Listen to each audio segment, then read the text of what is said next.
I feel like at this point, it'd be a little crazy to say that Jackie Chan isn't a generational talent. I mean, this man has been acting since 1962. His first movie was a movie called The Big and Little Wong Tin Bar. A lot of us are very fond of the Jackie Chan movies we have seen, although I'm sure that for a lot of us, the first movie that comes to mind is probably one of the Rush Hour movies. Yeah, they were very popular, so I wouldn't blame you. Although, oddly enough, for me, that's not the case. The movie that always comes to mind first is a movie called The Rot Begun, where Jackie Chan plays a thief who kidnaps a baby for his landlord. It's a Chinese-only movie with English subtitles, so most of you might not have seen it, and I just find it so weird that that's the movie that comes to mind. Throughout his career, Jackie Chan did kind of become known for playing a particular type of character, and that would be your typical good guy who's trying his best to do good things, but for some reason danger always follows. That's kind of like the movie that we're talking about today. Now,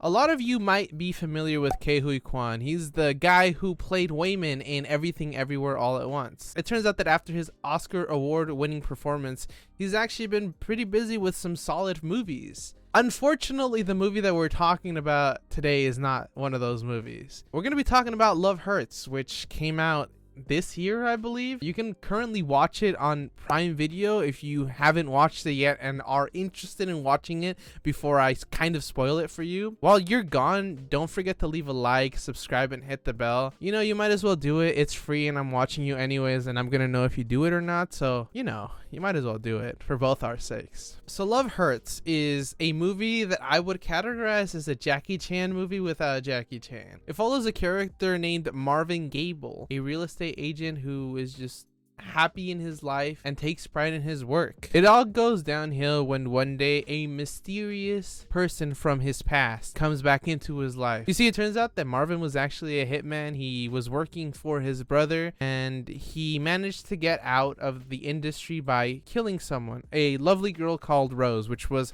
a woman that Marvin was in love with. Except that he didn't really kill her. He just pretended to kill her just so he could get her out of the life as well, because Rose was involved with Marvin's brother Alvin, aka Knuckles. So now she's back into town because she believes that she got framed by a guy called Merlo in Knuckles' crew, and she wants revenge and she wants to be able to live life without worrying about people finding her and, you know, taking her out. And now with the help of Marvin, she wants to take down the group that is actively after her.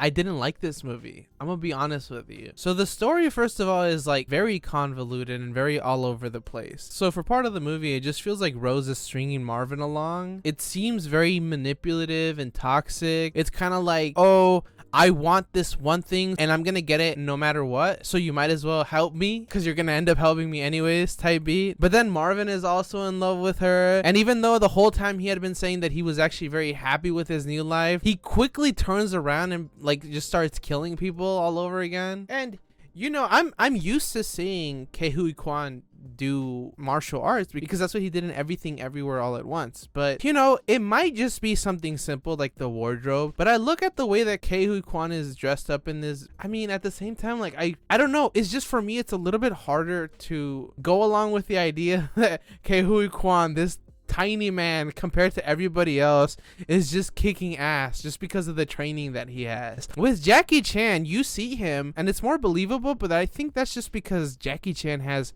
so much aura. Like, the man is actually trained in martial arts. He dedicated a huge part of his life into the training, so he gives off that aura that I know what the fuck I'm doing when I'm in a fight. It's just not as believable with Ku Huy Quan. But you know, putting that completely beside, just completely forgetting that, you know, let's just pretend that like this was possible, this was completely believable. His relationship with Rose is not. I mean, to begin with, there's like a 30-year age difference, which, you know, isn't the craziest thing in these movies, but there is just no chemistry between these two actors. Every time they're on screen with each other, they're either thinking or saying, oh my god, you're so beautiful, I love you, I want to spend the rest of my life with you. But I don't see it. It doesn't feel like that's the case. It feels like they're just saying it just to say it, but there's no emotions behind those words, which is so weird because in contrast, a side character, like two side characters, have more chemistry. And that comes in the shape of Marvin's assistant Ashley, who keeps trying to quit. Apparently she seems to really hate her job but always keeps coming back, and the Raven, an assassin who was sent to kill Marvin. The two end up meeting when Ashley finds the Raven knocked out and she reads his diary and just falls for him. And that relationship somehow is more realistic than Rose and Marvin. Sean Astin is in this movie, by the way. If you guys don't know him, you guys might know him from the Goonies. I thought this was really cute. I love the fact that there's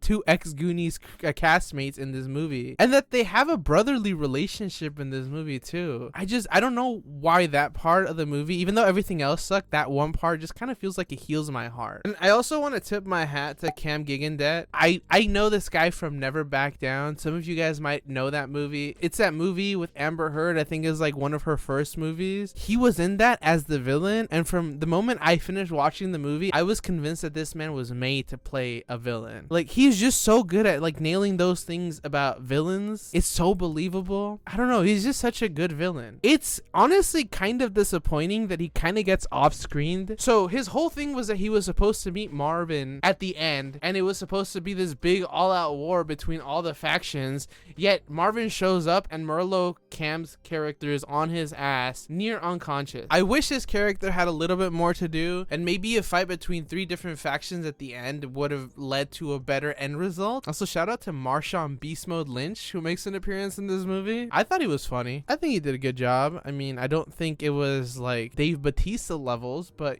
he was funny. It was a little bit cringe that he did his own catchphrase in the movie, but whatever. And I gotta state it right now, it's still hilarious to me how Drew Scott managed to take the show that he was on with his twin, where he went to homes and remodeled them, and somehow has made a prominent acting career for himself. I mean, granted, it's side roles, but to go from remodeling homes with your brother to being in movies is kind of crazy, if you ask me. I'm trying not to touch on the movie too much because I want to leave something for you guys to go watch. Just imagine, okay, if you have yet to watch this movie, go ahead and watch it, but I want you to try to visualize what it would look like if they had cast Jackie Chan instead of Ku Huy Quan. And again, this is nothing against Ku Huy Quan, because personally, I think he is a better actor than Jackie Chan, but he just doesn't have that aura that Jackie Chan does. And I think that's what, for me, makes it feel less believable. I personally would not recommend you watch this movie because I don't think it's worth your time.